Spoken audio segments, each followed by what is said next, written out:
Salut à tous, on se retrouve cet après-midi pour parler du Paris Saint-Germain. On va débriefer ce match-là qui s'est fini il y a quelques minutes entre le PSG et l'équipe de Bordeaux. C'était un match pour la 28e journée de Ligue 1. On voulait voir comment le Paris Saint-Germain allait réagir par rapport à ce match honteux qu'ils ont fait du côté de Madrid. Mercredi, donc ils ont bien réagi. Bon, après c'était de la Ligue 1, c'était contre le dernier du championnat, le PSG est premier. Donc une victoire 3-0 des Parisiens. Mbappé, Neymar, Paredes, buteur dans ce match. Donc un petit coup d'œil aux statistiques de la partie. Pourtant Bordeaux voilà, fait comme on peut dire quasiment du kiff-kiff, niveau surtout tir. Voilà, 15 tirs pour les Bordelais. Bordeaux a plus tiré quand même que l'équipe du Paris Saint-Germain. Ils ont eu même le même nombre de tirs cadrés, 5 tirs cadrés des deux côtés. Mais l'efficacité était côté Paris Saint-Germain. Alors que voilà, Bordeaux a beaucoup de frappes, les gars. Donc il y en a eu quelques-unes hors cadre. Il y en a eu beaucoup qui ont été arrêtés par Keylor Navas, qui a fait un bon match, le gardien bis du PSG. Vous savez qu'il est en concurrence avec Donnarumma. Donc sinon, voilà, c'est un match, on aurait l'impression que c'est un match amical. Vraiment, ce match avait peu d'intensité, surtout la première mi-temps. Voilà, on s'est un petit peu fait chier, on était limite en train de dormir. La deuxième mi-temps a été un petit peu plus animée. Mais voilà, on voulait voir comment le PSG allait réagir. Surtout aussi la réaction des supporters. Voilà, beaucoup de joueurs ont été sifflés. Je pense à Neymar, je pense aussi à Léo Messi qui ont été sifflés tout au long du match. Enfin, surtout la première mi-temps quand il y avait les ultras du Paris Saint-Germain qui étaient derrière les buts. Après, en deuxième mi-temps, ils sont partis. Donc, il y avait un peu moins de sifflets pour les deux stars du PSG. Donc, voilà, stars, mais surtout joueurs bien payés, bien sûr. N'oubliez pas que les Messi et Neymar, c'est les deux joueurs les mieux payés au monde actuellement. Bref, donc voilà, une belle victoire 3-0 des Parisiens. Un petit coup d'œil au classement, vu que maintenant le PSG joue plus que la Ligue 1. Il n'y a plus que ça, il n'y a même plus de Coupe de France, il n'y a plus bien sûr de Ligue des Champions. Ça sera une fin de championnat, enfin une fin de saison très triste pour le PSG pendant quasiment 2 mois, jusqu'au 25 mai à peu près. Donc le PSG voilà, s'envole pour gagner cette Ligue 1. Donc le PSG après 28 matchs.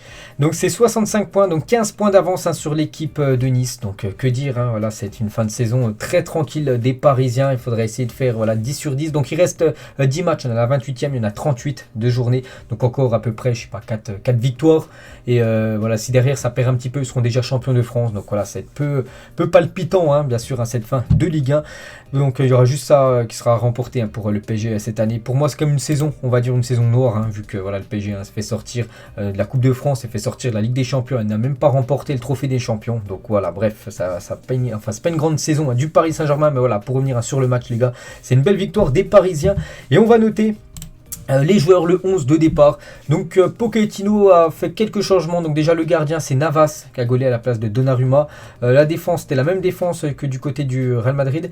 Verratti était suspendu pour ce match, donc il a été remplacé par Wijnaldum. Donc Danilo et Paredes est devant, ça change pas. Donc à chaque fois bien sûr je mets mes notes de 0 à 10. On commence avec le gardien du Paris Saint-Germain, Keylor Navas.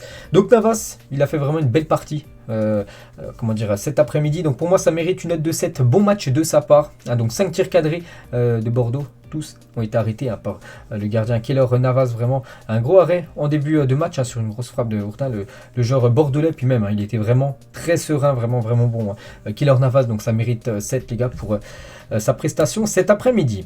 Nuno Mendes, donc Nuno Mendes pour moi c'est une note de 5 les gars. Je le trouvais moyen cet après-midi. Nuno Mendes, c'est vrai que des fois on s'attend un petit peu à mieux là, cet après-midi ça n'a pas été non plus un énorme Nuno Mendes. Souvent normalement on le voit vraiment sur les côtés, vraiment faire le piston. Là peut-être qu'il n'avait pas trop envie. Après l'horaire les gars, quand une équipe joue à 13h, la motivation n'est pas c'est pas la même que quand tu joues à 21h. Voilà, t'as pas la même motivation. Bref, voilà, c'est quand même un match de football. Et bien sûr pour moi ça mérite une note de 5. On sait qu'il peut faire mieux. Voilà, c'est un match moyen. Bon après il n'y avait pas grand chose non plus à faire niveau défensivement pour lui, vu que l'équipe de Bordeaux, voilà, ils ont très peu quand même attaqué, malgré qu'ils ont quand même beaucoup de frappes, 15 tirs, mais bon c'était des frappes très très loin et surtout largement hors cadre. Donc pour moi 5 pour Nuno Mendes. Kimpembe pour moi c'était vraiment le patron de la défense cet après-midi. Je lui mets une note de 7, vraiment un bon Kimpembe.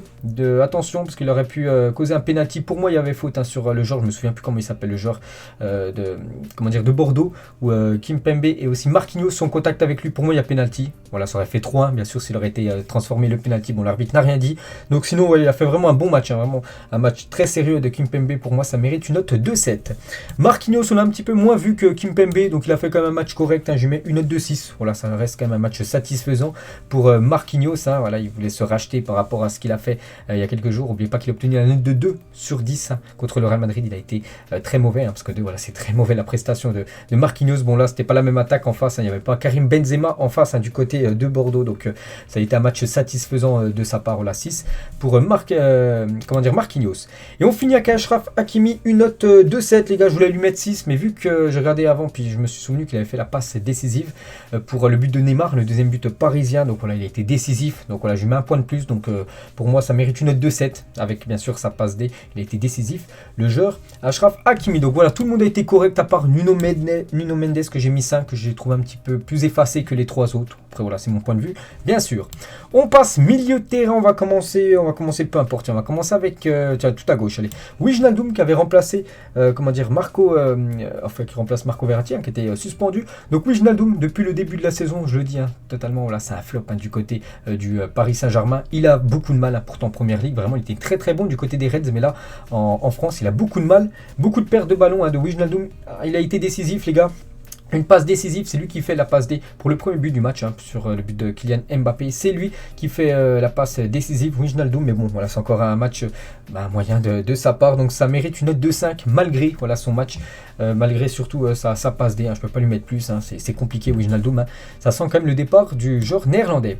Danilo, il a perdu pas mal de ballons. Hein. J'ai trouvé aujourd'hui beaucoup de relances imprécises. Bon, voilà, il a fait du Danilo, hein, bien sûr. Donc lui aussi, hein, c'est un match moyen de sa part. Hein, je ne l'ai pas trouvé non plus énorme. Après, il y avait très peu d'intensité, donc voilà, ça mérite pour moi 5 hein, pour Danilo et 6 les gars pour Paredes. Voilà, j'ai mis un point de plus à Paredes qui a été buteur les gars. Paredes, un magnifique but du pied gauche je crois. Bon, il était dans la surface de réparation, hein, le gardien n'a rien pu faire. Donc voilà les milieux, hein, 6 Paredes, 5 Danilo et 5 Wijnaldum. Bon, tout le monde a la moyenne, hein. N'oubliez pas qu'il y a quand même une victoire 3-0. Mais voilà, c'était un match où bien sûr on pouvait s'endormir enfin devant la télé. Et on finit avec le trio.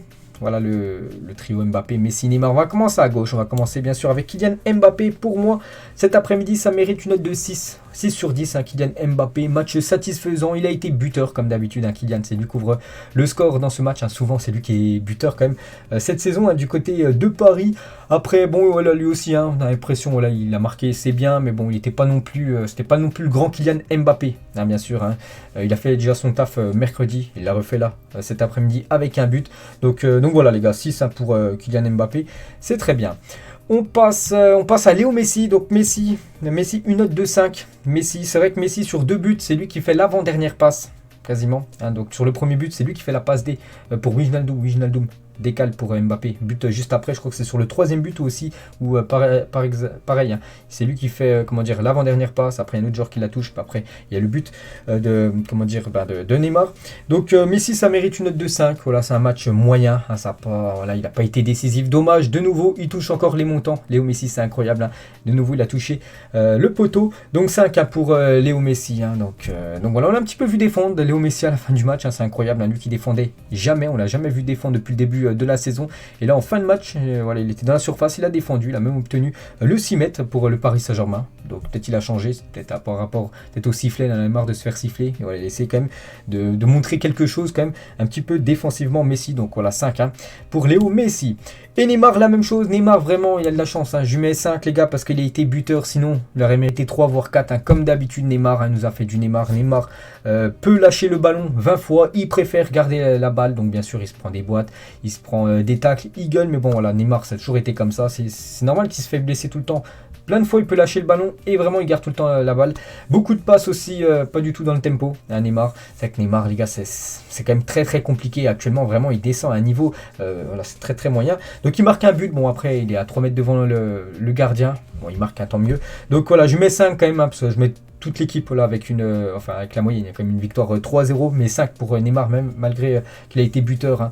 Il a encore fait un match très très brouillon hein, bien sûr, avec beaucoup de pertes de balles comme d'habitude. Donc voilà les gars ce que j'avais à dire hein. Ça a été un débrief plutôt rapide, hein, bien sûr, hein, sur ce match où il y avait peu d'enjeux, enfin surtout pour Bordeaux, hein, vu que bon, Bordeaux reste toujours à ses dernières positions pour le PSG, il n'y avait quasiment aucun enjeu, vu que le PSG sera bien sûr champion de France. Donc voilà, c'était l'après-match, on va dire, après le fiasco, hein, le match de la honte, hein, contre l'équipe de Madrid. Donc le prochain débrief concernant le Paris Saint-Germain, bah, ça sera dimanche prochain, de nouveau à 13h. Voilà, le PSG, hein, se déplace à l'AS Monaco dimanche prochain à 13h. Bah, entre-temps, bah, il n'y aura plus de match, hein, pour le PSG, c'est seulement maintenant de la Ligue 1 jusqu'à cette fin de saison. Allez, moi je vous laisse, n'hésitez pas à mettre en commentaire les gars ce que vous avez pensé de la prestation des Parisiens. Ciao à tous.